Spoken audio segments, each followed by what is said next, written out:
The sinking of the RMS Titanic in 1912 was a human tragedy of immense proportions, but it also resulted in the loss of a staggering amount of wealth. The unsinkable ship carried some of the world's richest people along with their valuable personal belongings and a cargo hold filled with luxury goods. While the ship's most valuable item will never be recovered, many other artifacts have been found and sold for remarkable sums, providing a glimpse into the opulence that went down with the ship. Here are 10 of the most expensive and valuable items on the Titanic, ranked by their approximate value in today's money. At number 10, we have perfume vials belonging to Adolphe Saalfeld. Adolphe Saalfeld was a German perfumer traveling in first class to promote his fragrances in New York. He carried a leather case filled with 65 bottles of perfume samples. The leather helped preserve the contents by shielding them from salt water and marine organisms, allowing the vials to remain intact for over 70 years on the ocean floor.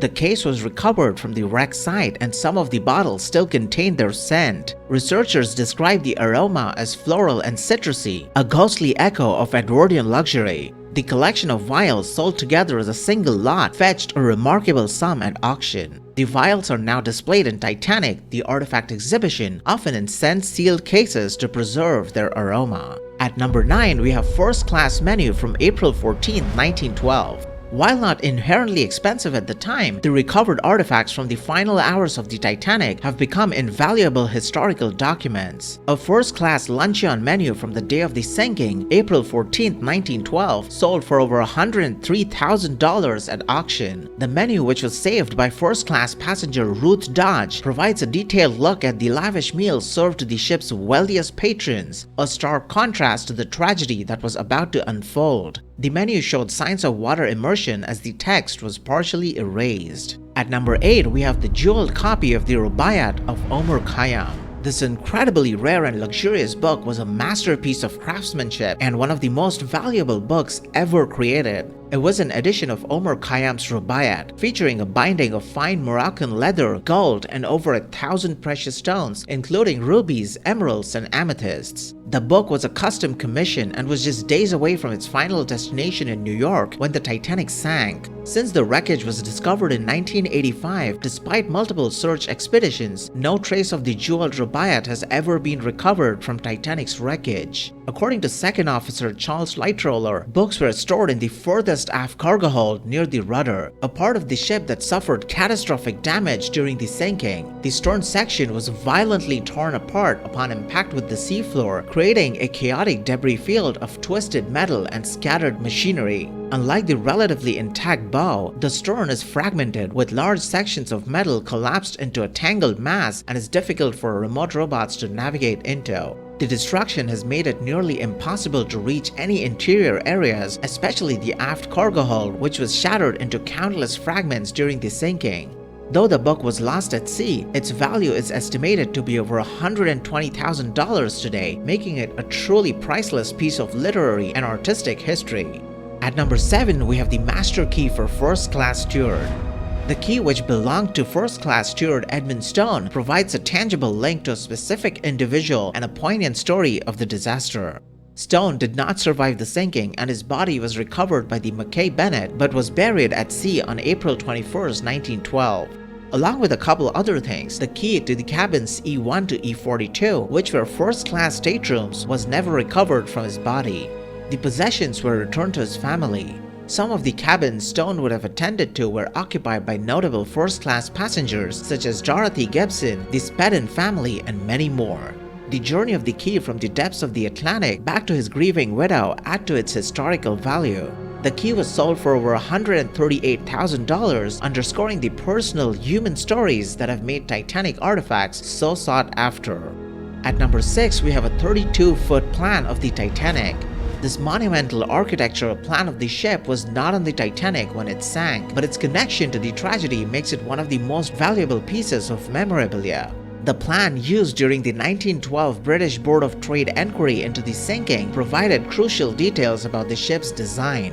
The 32-foot hand-drawn plan was suspended by cables from the railing of the ladies' gallery so everyone could see it as witness, and experts referred to it during the inquiry. 96 witnesses were called during the month-long investigation to indicate relevant parts of the ship. The cross-section still shows green and red chalk marks from the investigation into how the ship sank. In 2023, it sold for over $240,000 at auction, highlighting the enduring fascination with the ship's construction and its fateful end. At number 5, we have the 1912 Renault Type CB Coupe de Ville.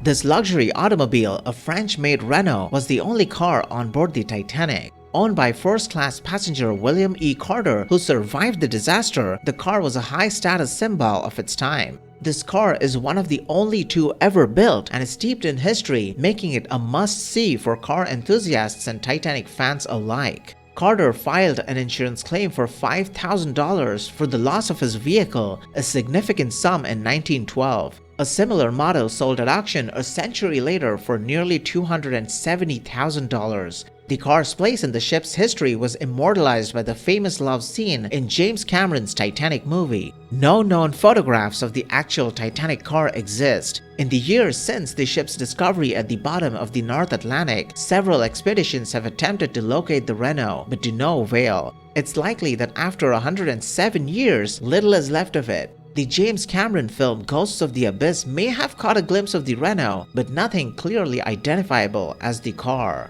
At number 4, we have Charlotte Cardeza's pink diamond ring. Charlotte Cardeza was another of Titanic's elite first-class passengers. She was traveling with 14 trunks and a vast collection of jewels and clothing. All of that regalia went down with the ship when Charlotte survived in one of the first lifeboats launched. Her insurance claim, which was reported in detail by the New York Times, included a $20,000 pink diamond ring weighing over 6 carats. While the ring itself has not been recovered, its estimated value in today's money would be well over $600,000. It's speculated that this legendary gem may have been the inspiration for the Heart of the Ocean necklace in the 1997 film Titanic. At number 3, we have John Jacob Astor's pocket watch. John Jacob Astor IV was the wealthiest passenger on the Titanic and one of the world's richest men at the time of the disaster. His 14-karat gold Waltham pocket watch engraved with the initials JJA was recovered from his body after the sinking. The watch's hands were frozen at 1:45 a.m., the approximate time he entered the icy waters. The timepiece was restored and in 2024 sold at auction for a record-breaking $1.5 million, becoming one of the most expensive pieces of Titanic memorabilia ever sold. At number 2, we have Wallace Hartley's Violin. One of the most poignant and valuable artifacts ever recovered from the Titanic is the violin belonging to the ship's bandmaster, Wallace Hartley. As the ship was sinking, Hartley and his fellow musicians famously played on the deck to help calm passengers. It is widely believed that their final song was Nearer My God to Thee. None of the band members survived the sinking, and the story of them playing to the end became a popular legend. Only 3 of the musicians' bodies were recovered from the wreckage. Wallace Hartley's body was recovered 10 days later with his music case containing the violin strapped to his chest. Skeptics initially refused to believe that this could be the real thing, assuming that the violin would have been so badly damaged by water that it simply could not have survived. However, after 9 years of evidence gathering and forensic analysis, including CT scans and a certification by the Gemological Association of Great Britain, it was confirmed that this in fact was the violin that Wallace Hartley had played aboard the RMS Titanic. Forensic experts certified that the engraving on the metal tailpiece was contemporary with those made in 1910, and the instrument's corrosion deposits were considered compatible with immersion in seawater. The instrument, which was a gift from his fiancée, was returned to her and eventually sold at auction in 2013 for $1.7 million. The violin is irreparably damaged and deemed unplayable, with 2 large cracks caused by water damage, and only 2 of its original strings remain. At number 1, we have La Circassienne au Bain.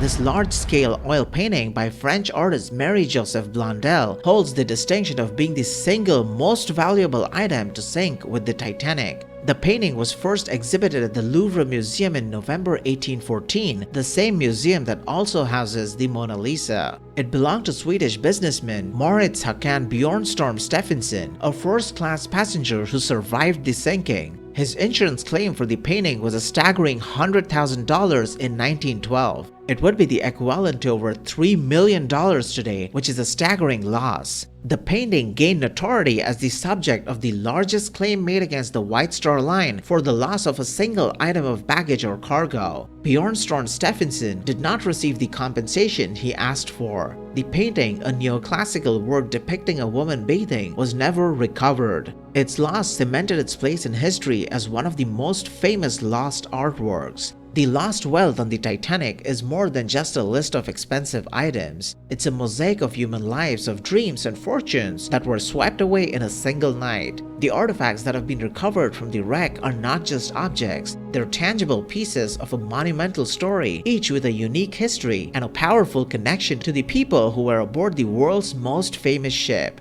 Thank you for watching the video. If you found the video interesting, please hit the like button and subscribe for similar content.